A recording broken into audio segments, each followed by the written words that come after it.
Welcome to exciting archaeology news. In this video, we'll journey through time to explore the 12 most unexpected and incredible archaeological discoveries that have reshaped our understanding of the past. From the remarkable Mesopotamian tablet, the oldest known customer service complaint, to the mysterious Nazca Lines, figures etched into the Peruvian desert, and even the lost Trilobites that reveal a unique perspective on the ancient world, we'll explore a captivating world of history and exploration. But before diving into these astonishing discoveries, subscribe to our channel to stay updated on the latest archaeological revelations and fascinating historical insights. Join us on this journey as we unveil the unexpected and amazing stories hidden beneath the sands of time. Around 1750 BCE, a clay tablet bearing the earliest known written complaint was sent in the ancient city of Ur. This tablet was addressed to a merchant named Ea Nasir from a disgruntled customer named Nani. Crafted in Akkadian cuneiform, this ancient relic has found a home in the British Museum. The tablet's tale unfolds with Ea Nasir's journey to Dilmun to acquire copper, which he intended to sell in Mesopotamia. Among his business dealings, he agreed with Nani to provide copper ingots. Nani, in turn, dispatched his servant with the payment to seal the deal. However, upon inspection, Nani found the copper subpar and refused to accept it. In response to this predicament, Nani etched a cuneiform letter, an early version of a complaint addressed to Ea Nasir. In it, he expressed his displeasure with the quality of the copper and raised concerns about another delivery. Furthermore, Nani lamented the rude treatment his servant received during the transaction. He clarified that, at the time of writing, he had both the copper he refused to accept and the money he had to pay for it.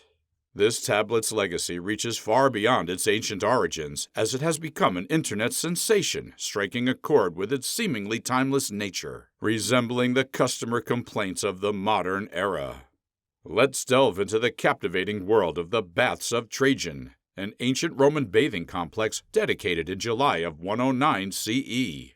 Once gracing the Oppian Hill, this colossal structure housed an array of amenities and leisure pursuits for the people of its time.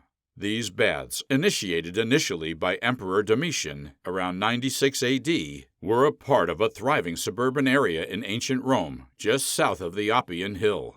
The talented architect behind this grand project was Apollodorus of Damascus. This place was a hub of recreation and social interaction for Roman citizens, but by the early 5th century, signs of its abandonment started to show.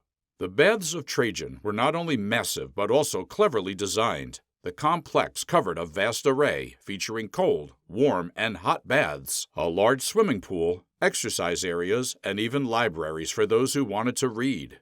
These baths served more than just cleaning. They were a place to socialize, unwind, and study. The complex's unique layout, notably its sun-friendly orientation, made it an architectural wonder. Sunlight bathed the caldarium, or hot room, making it cozy. Exedras may have housed libraries in the corners, and one still has a 2-story niche. One of the most intriguing finds was a 16-meter mosaic believed to have been a part of a museum depicting Apollo and a grape harvest scene. It's a treasure trove of art and history, shedding light on ancient Roman life and culture. As time went on, these baths slowly crumbled and were repurposed. Taos Pueblo, located near Taos, New Mexico, boasts an ancient heritage that predates Columbus's voyage to America. The Taos people, guided by a closely guarded oral history, have inhabited the valley for centuries. Historical clues suggest their presence nearly 1,000 years ago, with most current structures constructed between 1000 and 1450 AD. When Spanish explorers reached northern New Mexico in 1540, the pueblo already stood in its characteristic form, which led them to believe it was the legendary Golden City of Cibola. The pueblo, constructed entirely of adobe, features thick adobe walls and multi-storied buildings with roofs supported by hefty timbers, called vigas, sourced from the nearby mountain forests.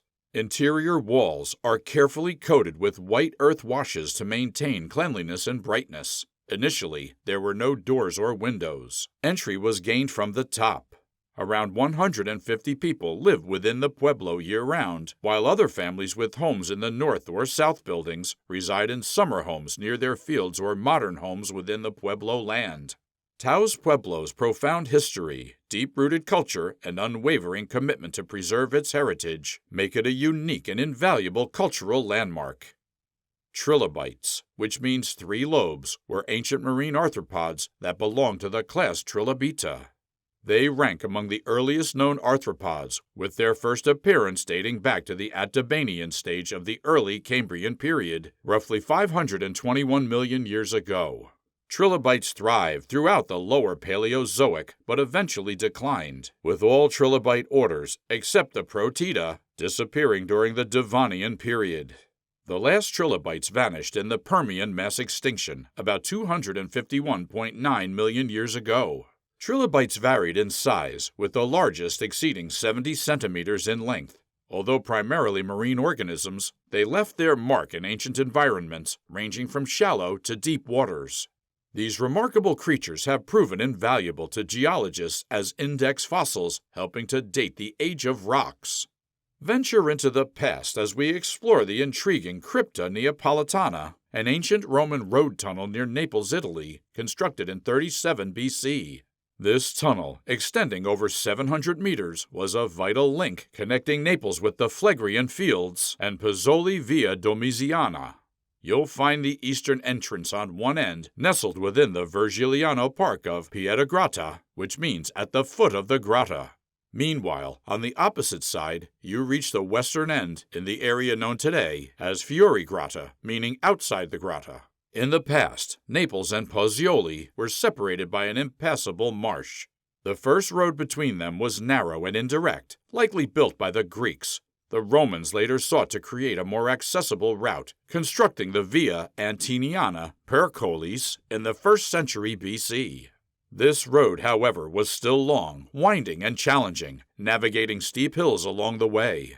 The need for an improved road became evident as trade between the two cities grew. Thus, the tunnel, originally built by the architect Lucius Cosius Octus for Agrippa, emerged as a solution. This new road, Via per Cryptum, significantly shortened the route and bypassed numerous hills. Over time, the tunnel continued evolving and became a vital route for the Aqua Augusta Sereno aqueduct. Although modern tunnels eventually superseded it in the early 20th century, it remains a testament to Roman engineering and history. The House of Taga, located on the island of Tinian in the United States Commonwealth of the Northern Mariana Islands, is an archaeological site with a rich history. It boasts a series of prehistoric latte stone pillars quarried from a location about 4,000 feet south of the site. These pillars, known as Taga stones, once stood at an impressive height of 15 feet. Legend has it that these stones served as the foundation for a house when arranged in parallel rows. Regrettably, only one of these megaliths remains standing today due to past earthquakes. Legend tells the story of Taga, a Guam chief who married a Rota woman. Initially, he started the Rota Latte stone quarry to carve stones for their home. However, midway through the process, he changed the location and built the house on Tinian instead. His incredible strength and feats, including moving multi-ton pillars single-handedly, earned him the respect of the people, and he became the chief of Tinian. Over time, Taga's life took tragic turns. A jealous rage led to the death of his youngest son, and his wife succumbed to grief. In a heart-wrenching cycle, each of Taga's 12 children, as they passed away, was said to inhabit the latte stones of his house. The lone-standing megalith is believed to imprison the spirit of the daughter who ended Taga's life. As we ponder this enigmatic tale, one question lingers. What other secrets might these ancient stones hold? And what untold stories might they reveal if they could speak? The Nazca Lines, or geoglyphs, are intricate designs etched into the Nazca Desert surface by moving black stones to reveal the white sand underneath. Over 350 geoglyphs have been uncovered, initially spotted by pilots in the 1920s, depicting various forms like hummingbirds, monkeys, whales, spiders, and geometric patterns. These geoglyphs are believed to have been created between 400 BC and AD 650 and dispersed across the Nazca Desert and other regions in Peru. While their exact purpose remains a mystery, most archaeologists speculate that they served for ceremonial processions following the outlines of these figures. Scientists tapped into the power of artificial intelligence to unveil 3 lost Nazca Lines figures in Peru. The most significant discovery was a colossal pair of legs spanning over 250 feet. In addition, they identified a fish figure measuring 62 feet and a 56-foot wide bird. What do you think these drawings mean? Let us know in the comments. On Monday, the 2nd of January 2023, a significant piece of history, the Green Coffin, was returned to Egypt after an odyssey spanning many years. This ancient Egyptian sarcophagus, measuring 2.9 meters in length, hails from the late dynastic period, which occurred from 664 BC to 332 BC. It was initially crafted for an Egyptian priest named Ankhenmat. The remarkable journey of this coffin involved illicit activities, as it was looted from the Abu Sir cemetery in northern Egypt by a global art trafficking network. This network clandestinely transported it through Germany and eventually into the United States in 2008. Subsequently, it was displayed at the Houston Museum of Natural Science after being loaned by a collector in 2013. Following several years of investigation, the coffin was officially repatriated during a ceremony in Cairo.